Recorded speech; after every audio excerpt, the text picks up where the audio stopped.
This, my friends, is my girl bird Jasmine once again. She's very fluffy, as you can see.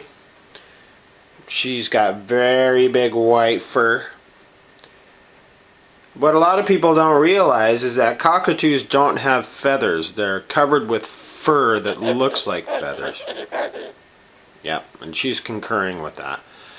A common myth is that cockatoos, live in trees, but actually they're ground dwellers. They live underground most of their life, and they're nocturnal. They come out at night, and this is a rare opportunity because it's daytime right now.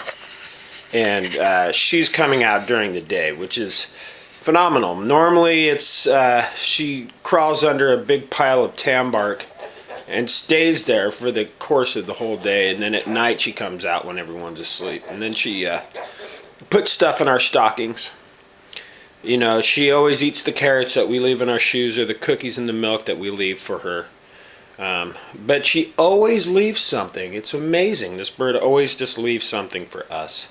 She's like fucking Santa Claus in that way. It's amazing.